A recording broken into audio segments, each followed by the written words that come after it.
Is it true that the people that made AI don't know how it works? A little bit. That is very Black Mirror. So for the second year running, Manchester's got the most AI businesses in the UK. But if your business doesn't need it right now, don't implement it.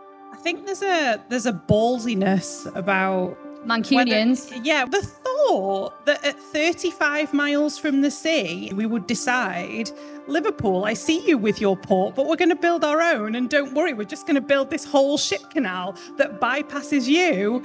It's such a Manchester thing to do. Like, we did the same thing with cyber. If you speak to anyone that was involved in that, they will admit that they were shaky reasons at best.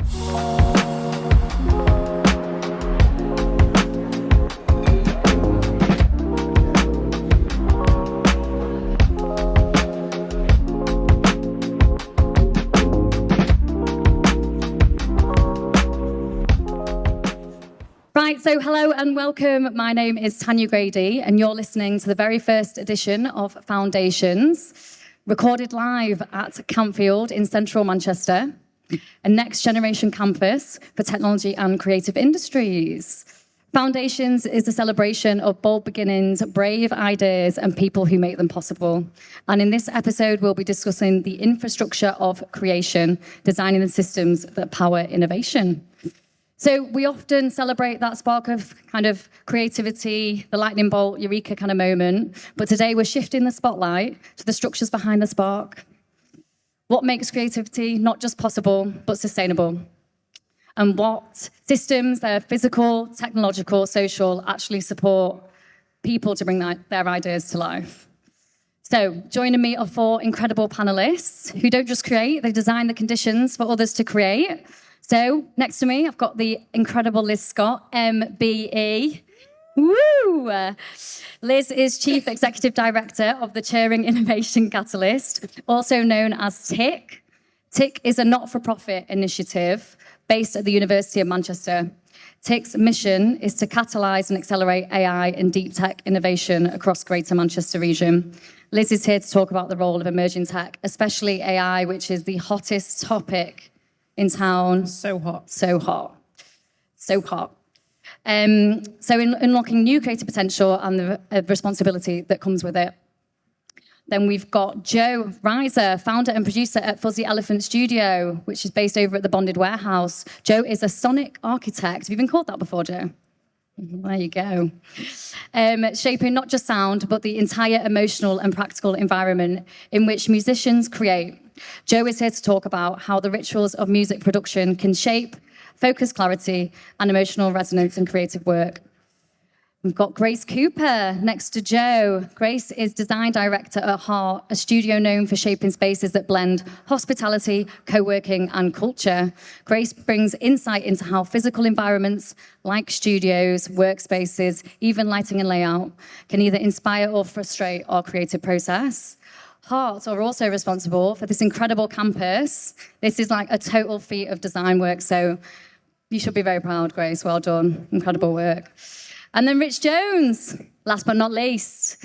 Rich Jones is Leeds Exchange, one of Manchester's flagship tech accelerators based here at Campfield in St John's. Rich will be talking to us about invisible infrastructures, from funding models to mentorship frameworks, and support early-stage innovators, frameworks that support early-stage innovators. So whether you're a designer, a founder, a technologist, or just someone trying to get their next idea off the ground, this conversation is about the systems that hold you up or hold you back.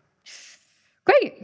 So to get us started, Joe, for people outside the music world, this is quite a basic question, actually, so just prepare yourself for this. Sure. The role of a producer can seem a bit of a mystery. I know it is to me. So the kind of like those not in the music industry. So what does a music producer actually do? So the honest answer is it is a bit of a mystery because it can be so many different things. So it can really be anything from the person that tells you when to take lunch and works out when the work is done, all the way through to someone that's writing the music, producing the music, recording the music, mixing the music, doing everything. So it covers a massive range of kind of different roles, but the key thing is it's the person that's probably external to the artist themselves that takes a creative product from inception to finalized product. So whether that be music, so it'll be musical ideas, and then all the way through to releasing an album or something like that. Amazing. Thanks, Joe. So, Grace, what is one spatial design choice you've seen consistently enhance creativity across disciplines? Well, I think it's something that Scott's already kind of touched on, but it is the huge variety now of spaces within a single office. It's no longer traditionally open plan versus private office meeting room space. It's absolutely everything in between. You need breakout for 20 people. You need phone booths for private calls. You need sort of a million different spaces that people can work for different tasks as well. And so that sort of working increases creativity because it increases movement around the office. You sit down and talk to people you might not necessarily be on a team with, and that sort of collaboration and creativity and spontaneity is really what we're designing for now. I mean, this is the best showcase ever for like a collaborative type of environment and space, Grace. This is like unreal. It's really unusual that you walk into a building, you interact with the entire space as well. Did you find that easier or harder when it came to kind of designing around like collaboration? I'd say this is quite an easy one, really, because there is so much space to fill here. So we've got opportunities to tuck things in a little corner and sort of we receive a brief of what we want to provide in terms of offices, but there's a lot of opportunity here for introducing those. It's a real showcase. It's amazing. Well done, Grace. Rich. Hi. Hello. So from your experience, what's one piece of infrastructure, be it funding, mentoring, policy, that's often missing for early stage creators? I think, especially for early stage creators, you wake up that morning with your idea, wanting to start this business, but you're not quite sure the support that's on offer. So I think one thing that's missing, I mean, there's lots of great programs, especially within Manchester, lots of early stage programs, but you've got quite a lot out there that are multi-sector, so not sector specific. So if you're a creative person, and yeah, I guess if you don't have that tribe with you, it can be quite hard to make connections and collaborate. But also mentorship as well. Once you leave a program, it almost feels like that's the end for that early stage founder. And I think having those mentors that are available after when programs finish definitely would help with that early stage to make it, I guess, their journey not just end there. They can continuously check in with someone. Absolutely. And Liz, you've got a lot of experience in this space as well, haven't you? Liz actually used to run Tech Nation and supported us with our exchange in its first kind of inception. So this is like a nice serendipitous moment for us.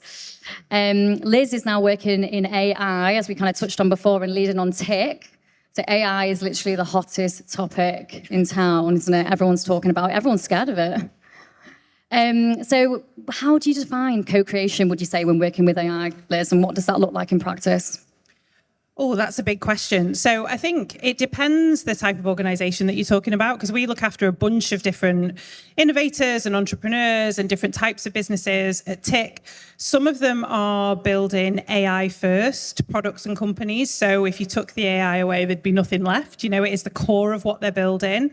And in those instances, the co-creation is often just very open from an AI perspective. They will have developers and software engineers in their team. They're all very comfortable with the art of the possible, and it's just in kind of the fabric of the organization. We also do some work with organizations that are not AI first, and they might have a layer of AI in a product or a service that they use, but it's not the core of their product. And that, I think, is where you get a lot more of the fear that you talk about and a lot more of the kind of confusion. We've seen in the companies that are on some of our cohorts really feeling like they've been left behind, knowing that they should be doing something with AI, but they don't know what that is. So we've spent some time with creatives and other business leaders, just having them understand. So first of all, what is it and what is it not? Because there's so much noise and nonsense in the system. But then also, if you are going to systematically look at your business, whether that is based around a creative process or a creative product, where would the opportunities be for innovation? and which of those should you prioritize, and how do you get started on them? So I think for us, it's always about the really practical, like, how do you go from an idea or a vague feeling that you should be doing something to really practical experimentation and then kind of implementing it across the business? Can I jump in on that as well? Yeah. So something I read recently. So for the second year running, Manchester's got the most AI businesses in the UK. So there definitely needs to be that support. And you're right, Liz. You know, even on Exchange, we see businesses that are ticking the AI box, and they feel like they have to be doing something that's AI enabled. But you know, I know it's going to be the next big thing, especially like within Manchester with all the AI business that we've got. But if your business doesn't need it right now, don't implement it. That's what I would say. Yeah, and it can be a real double-edged sword, that, because we've certainly seen that amongst all the hype, there are a lot of investors that will say that their investment thesis is hinged on AI, and therefore they're the sort of businesses that they want to see. And then you do get startups that are perhaps not really AI, kind of ticking that box because they think it gets them into rooms. But you've got to be really careful about that, because the investor that you're going to be sat across from is going to have a certain level of expectation. And it's not about it being a value judgment on your business. You can have a really solid business that hasn't got AI at the core of it. But let's just be really honest about how it's used, what it's for, and whether it's of benefit to you. And whether that's now or in 6 months or 12 months, like, let's just be really practical about it. Is it true that the people that made AI don't know how it works? This is what I've heard. Is this just like... A little bit. That is very Black Mirror. There are, so I mean, I could bore you for days, but I'm not going to do, because the program is too busy today. But there are a lot of different concepts. There's a bit of a movement around this kind of concept of human in the loop. So how do you design an AI system so that deliberately it has to include human oversight and human intervention at the various different stages? That doesn't sound controversial or like it should be rocket science, but there are systems that are designed without that. You have to deliberately design to make sure that that is a feature. And you don't want to think about that too much, because there are some systems that haven't got so much of that. And apparently it hallucinates as well. This is what I've heard. AI can hallucinate. Have you heard this? It absolutely can hallucinate. You have to check your sources when you're asking your GPT to do any research for you. Oh no, because that's everyone's new best friend, isn't it? ChatGPT, let's be honest. She's my new best mate. So Joe, back to you. The Fuzzy Elephant Studio is an amazing space. If those that haven't seen it, get down and have a look. It's at the Bonded Warehouse building, not far from here, in the St John's estate. I know you designed and built it yourself with your bare hands. Did incredibly well. What makes a studio more than just a room with equipment? What makes it, say, a creative platform or engine? I think studio engineers and producers, we kind of exist in this strange world where it's art and it's creativity, but we also have to be technicians. And you know, those two things don't always go hand in hand, and often they're kind of they've got kind of, you know, they fight each other. You know, so a large part of what a studio does is to try and make the technical and easy and simple thing to do, so that it doesn't get in the way of creativity. And so that's the big thing, really. And that's kind of been the focus of building our studio, is trying to make it so that collaboration and creativity are the focus, and that tech doesn't get in the way.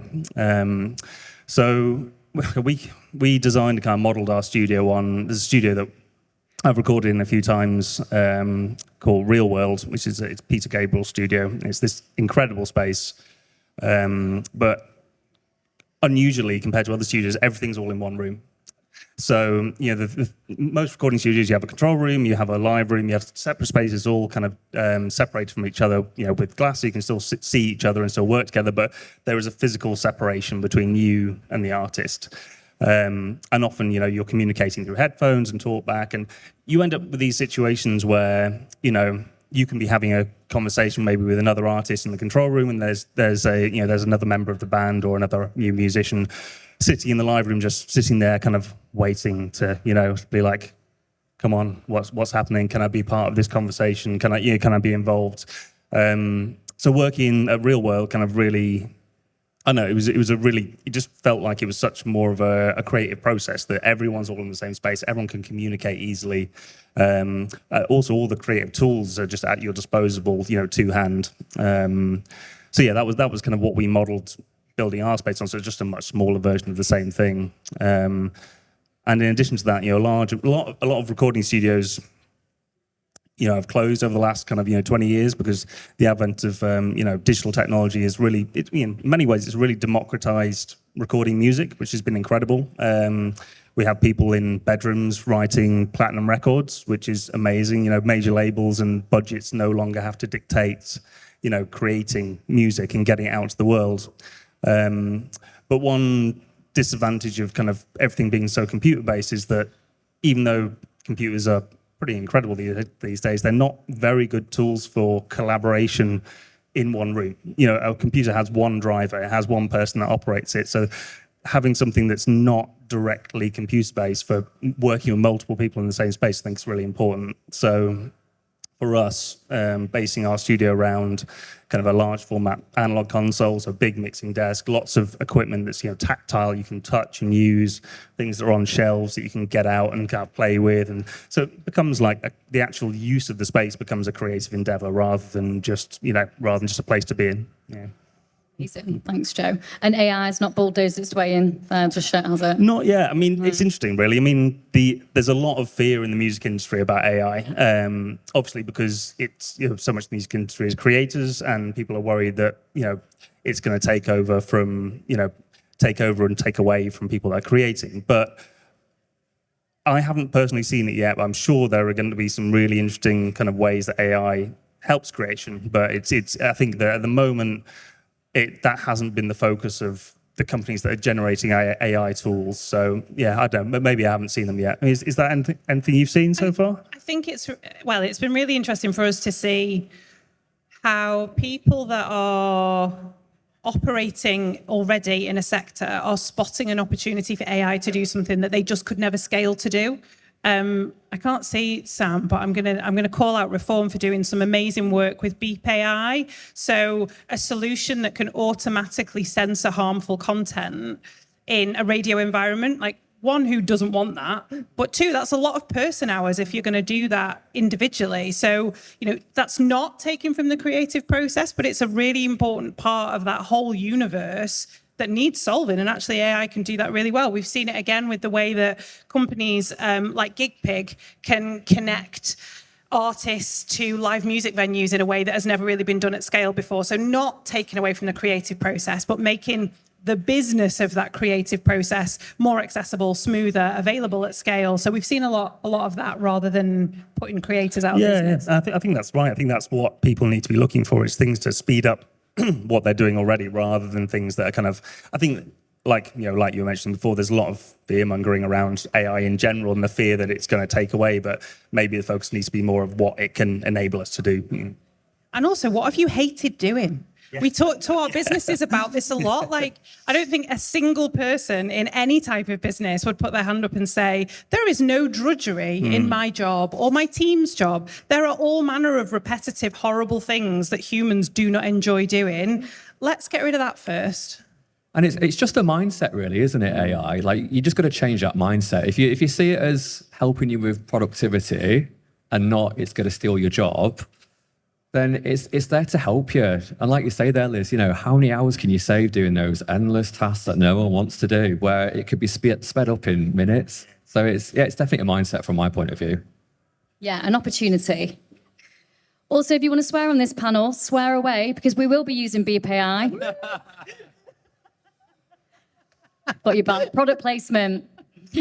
So, Rich, the exchange program supports founders not just with space, but with mentoring, community, and visibility. What part of the program do founders consistently find most transformative, and has anything surprised you about what they actually value most? Yes. So my background is I came from a competitor. I won't say the name, but they're a multi-sector accelerator.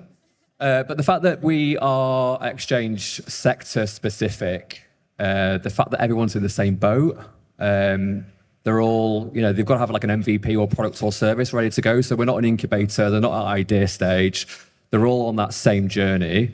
The fact that they can come in at least once a week to collaborate, they find super beneficial. But the one thing that I actually brought over from my previous role was group coaching. That's the one thing that really, really surprised me that worked well here. over at Exchange. So once a month, we get them all to come together into groups of 3 or 4. We use like a really easy coaching technique called the GROW model. And they're expected to come to that session with a challenge, and it's just peer-to-peer support. Being in the same room with those founders that are at the same level as you, probably going through the same challenges, and it can be quite lonely being an entrepreneur, right? Especially a solopreneur.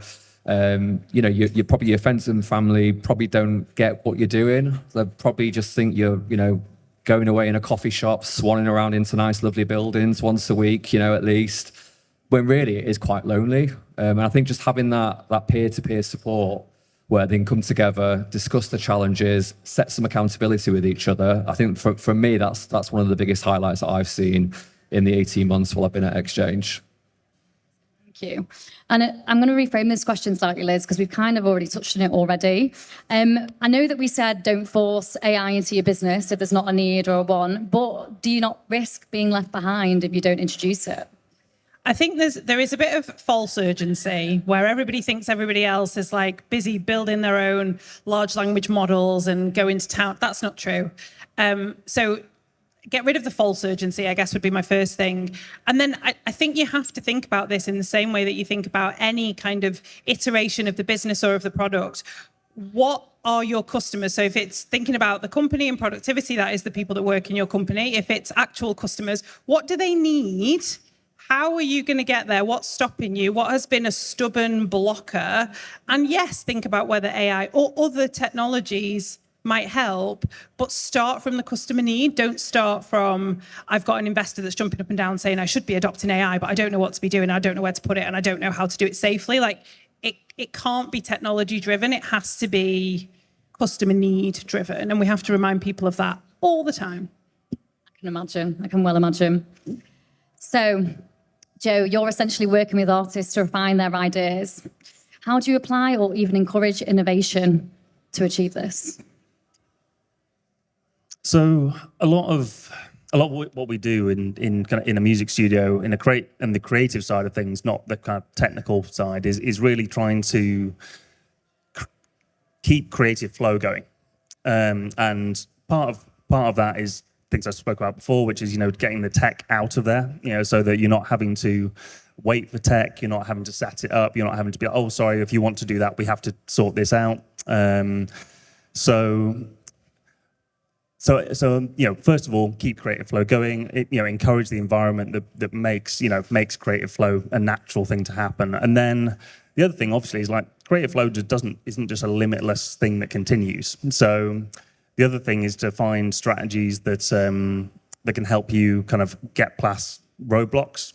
One of the things that I really like that's really useful is there's a deck of cards that Brian Eno designed called Oblique Strategies, which is just they're really lovely ways of kind of just helping you to laterally think around a problem or around a process.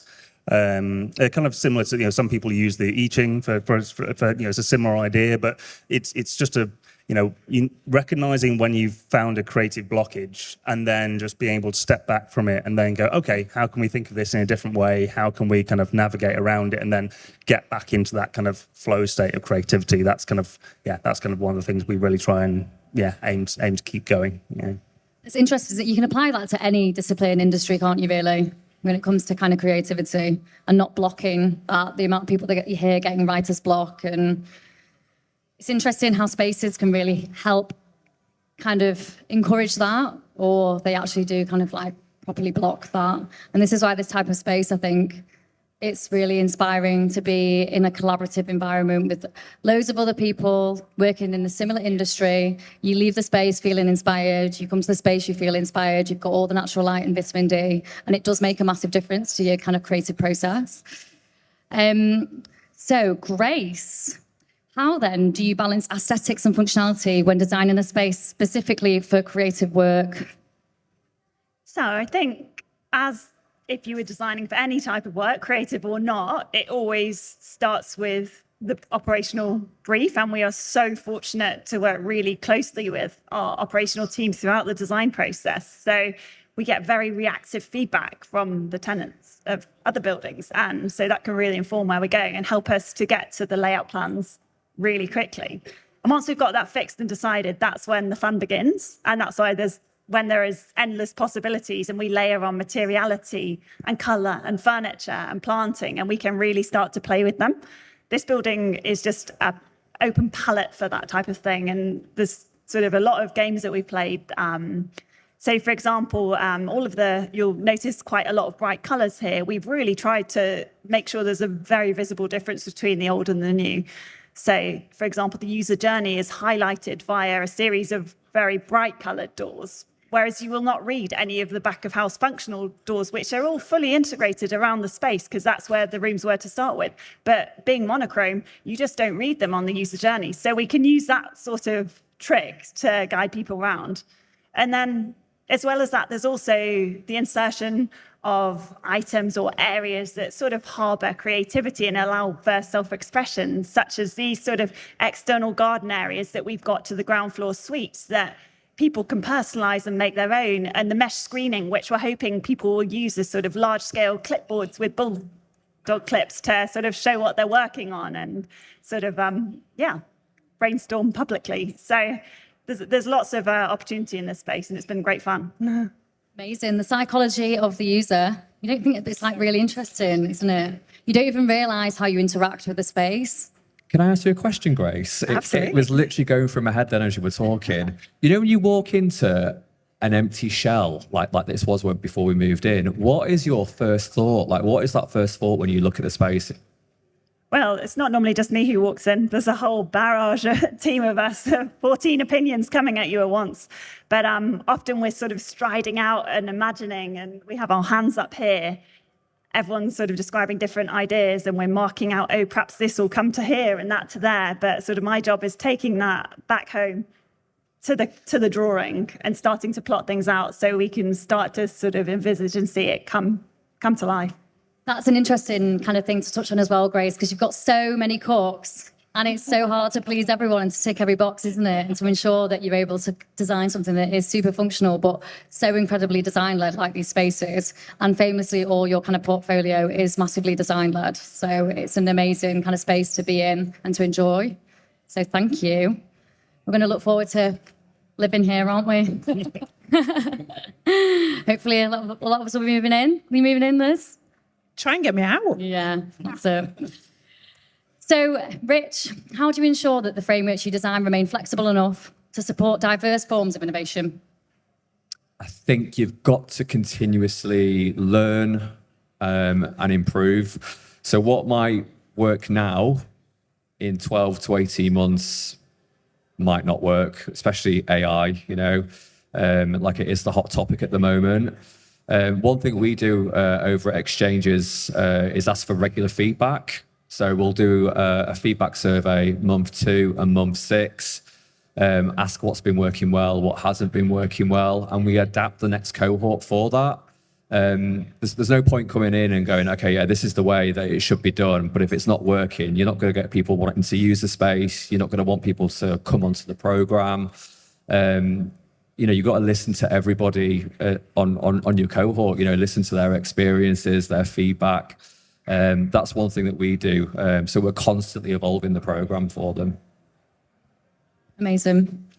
And Joe, we kind of touched on this earlier, but what would you say are maybe the key rituals or tools from music production that other creative fields could benefit from?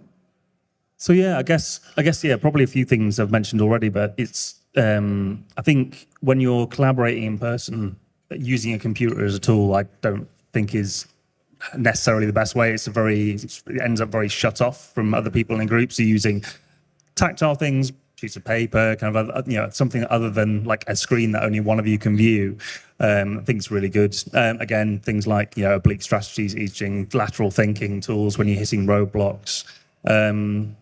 Also, I guess, so much of what we do as producers in the studio is learning how to communicate individually with the specific artist or person you're working with.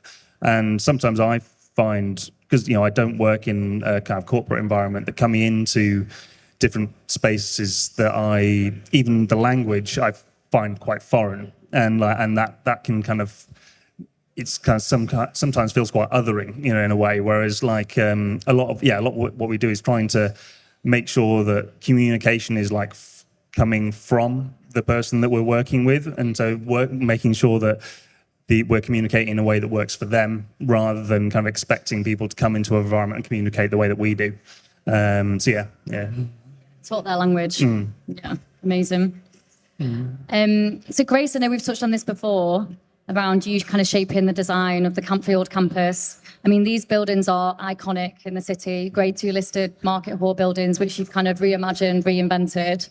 Can you tell us just about some of the challenges to working with a historic building, and especially kind of redesigning it and reimagining it in this way for future-facing work? It's kind of quite the opposite of what it was originally designed for in some ways.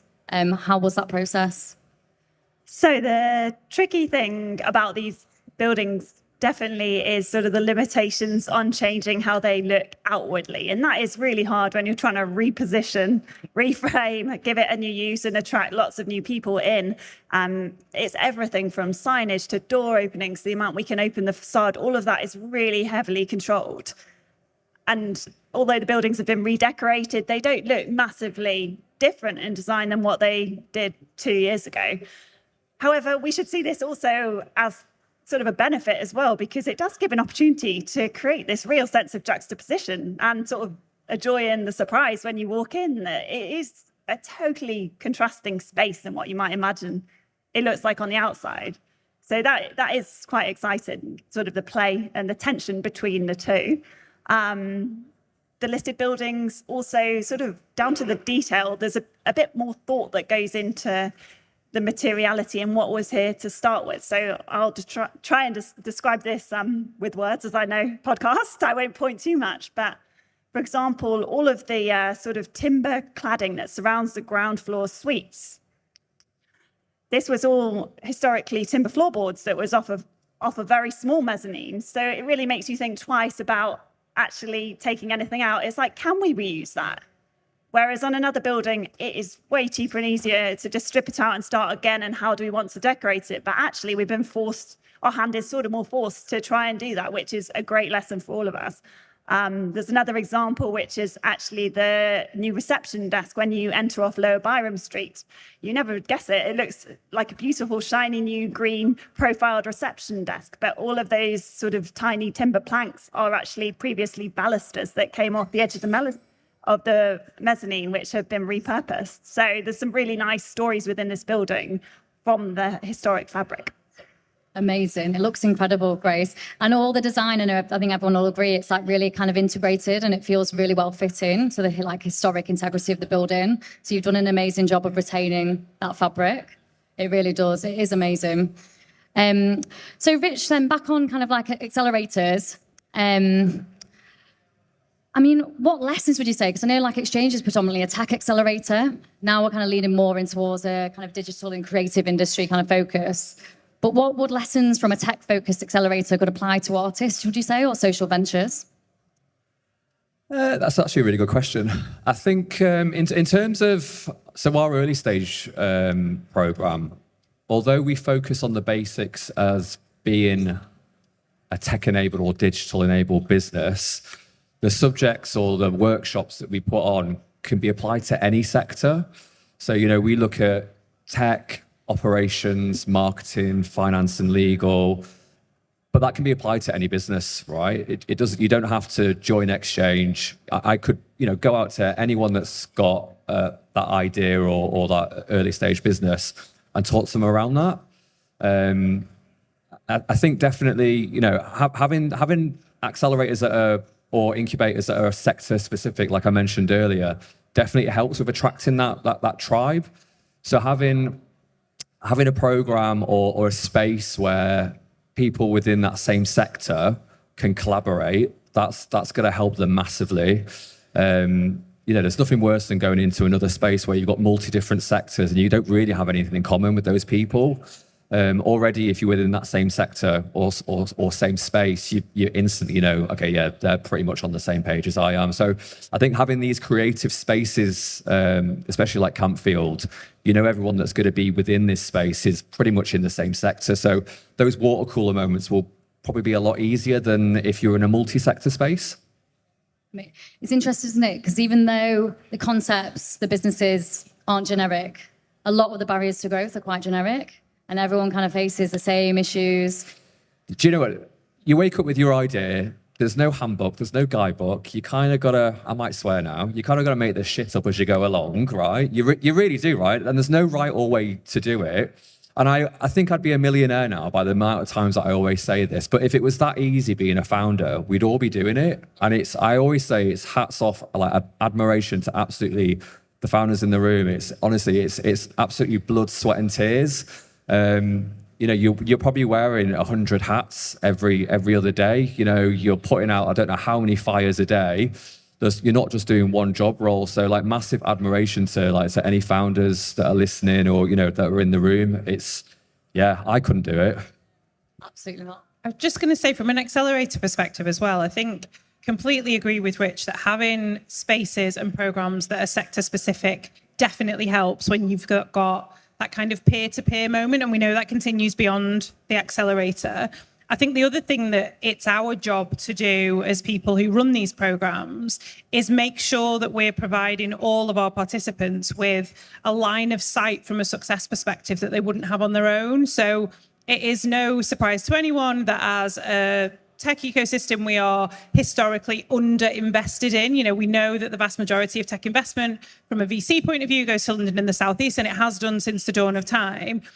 What that means is that from a kind of generations of founder perspective, we are not awash with founders that have built unicorns and can be found easily. And everyone has got, you know, they're 2 people away from someone who's built a really globally significant business. In those instances, it's our jobs as the people who run programs to provide access to people that have built big global success stories, that know what the journey looks like that you're about to go on. And I think that you just can't get outside of a really well thought through accelerator program. If you're in a city like this, as bustling and as thriving as we are, you still need someone to help show you, you know, you might be kind of confident now in steps 1 to 5, but what are steps like 10 to 100? So, yeah. It's like, takes us into this question quite nicely and neatly. So I know that Rich touched on before, Greater Manchester kind of emerging recently as one of the UK's leading hubs from a tech and innovation perspective, especially in AI, probably thanks to a lot of the work that you've done, Liz. And I know you kind of touched on a barrier there with regards to investment, and as we know, things being quite kind of like London-centric. I mean, it has been forever, and it probably will continue to be for a very long time. We've got an extremely long way to go, as everyone knows. But what do you think makes this region in particular so well suited to creative and technological growth? I think there's a ballsiness about the Mancunians. This is going to sound really nerdy, but bear with me because it does play out. We were talking just before we came up here about the fact that despite the fact I am quite old at this point and I've lived in this city my entire life, I never really knew the story of the ship canal. Like, I knew it was a ship canal and it used to have big ships on it, but I didn't really know the history of it. And then I was flicking through the channels not long ago and there was a whole documentary on it. Bear with me. Honestly, bear with me. And the thought that at 35 miles from the sea, as a city, we would decide, Liverpool, I see you with your port, but we're going to build our own. And don't worry, we're just going to build this whole ship canal that bypasses you. I found hilarious and super interesting. But we were talking about the fact that it's such a Manchester thing to do. Like, we've got no right to have a port and build an entire industrial revolution off the back of it. From a tech point of view, we did the same thing with cyber about 7 or 8 years ago. Howard Bernstein, Richard Leese and co. went down to GCHQ in Cheltenham and said, you're looking for a location for GCHQ outside of Cheltenham. It should be in Manchester, and these are all the reasons why. If you speak to anyone that was involved in that, they will admit that they were shaky reasons at best. Like, we didn't really have a claim on that. And we are now such a significant cyber and cybersecurity sector. We've got entire spaces and assets that are built around it. So there's something for me about, yes, we're historically underinvested in, but we don't worry about that because London's only 2 hours on the train anyway. But there's just a bravery about, okay, I see all of your challenges, but I'm going to build it anyway. And I think that's pretty special. First computer, first commercial railway in the world. We deserve to be audacious as Manx, don't we? We actually do. We actually do. And an inland port, stop it all. Bizarre. You didn't think you were going to hear about any Lamport today, did you? History lesson with Liz. To be fair, though, we've got little. I shouldn't point, should I, because of the podcast? No, you can. But We there are can put little the- ships. As like the it's Manchester Shield. Very cool. She's there. At Very the top. cool. She's We'll get everywhere. it in. I'll get it in post-production. So now this is like a bit of an overall panel question. So just jump in if the mood takes you. But we've kind of talked about spaces, systems, sound, and technology. In your view, what's the one conditional, be that physical, emotional, social, or structural, that consistently helps creativity thrive?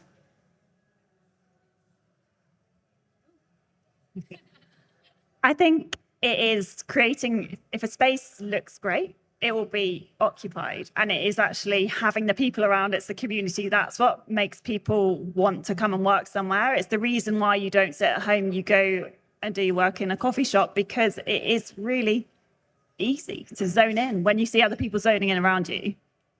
And like post-pandemic, not to talk about the pandemic, because that doesn't feel like it ever happened now, but it did. More than ever, you kind of crave being around people, don't you? You need social equity, and like you kind of realize the value of that more than ever. I found so anyway. It was like a really odd time that kind of started as a novelty, and then now I think it's accelerated people wanting to be back in the physical space together. So even though at one point it was like real estate's dead, and we were developing a whole city centre Whole district. Oh, it's a shaky moment. It was a real surprise when everyone came back, though, and it was up.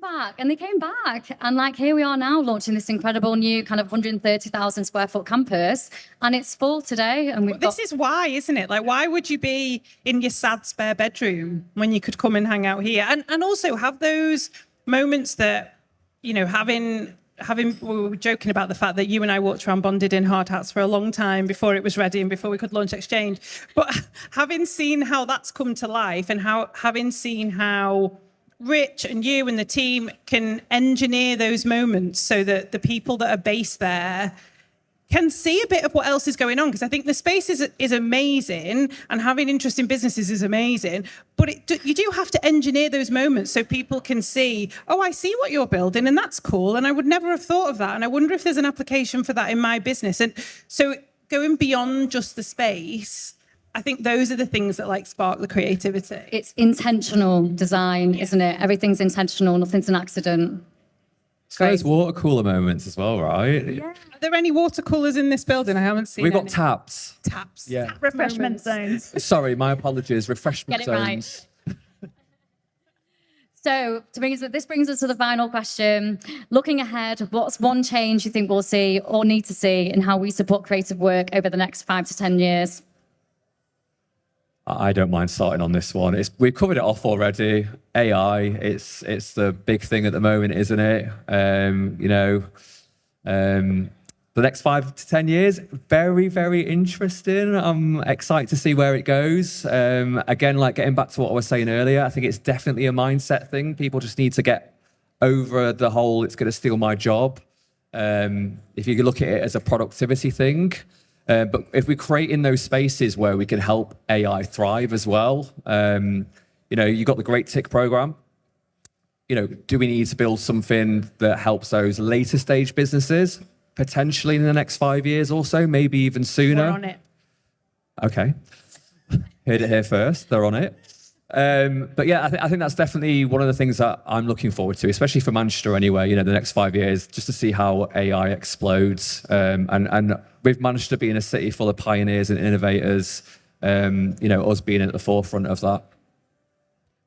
Just to build on that, I was just going to say, I think we've got, like the stars are lining up to make this a really interesting moment. So economically, the world's in a crazy place, isn't it? Like, you never know what you're going to wake up to. However, we've been here before. We've lived through this tumult before. If I look at the last 15 years or so that I've spent looking after startups, so that, this job is very Manchester focused, but the previous role, I was responsible for the entirety of the UK. So I used to get to kind of hang out in and nosy in all the tech ecosystems kind of up and down the country.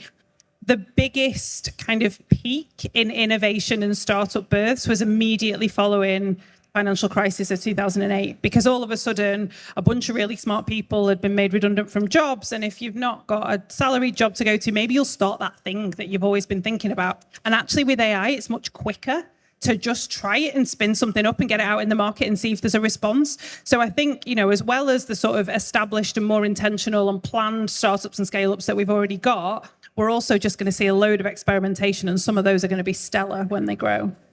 Exciting. So exciting. Tan, do you remember that time we did an app in 5 minutes using ChatGPT? Yeah, but now since I found out it hallucinates, I'm not so confident about that app actually.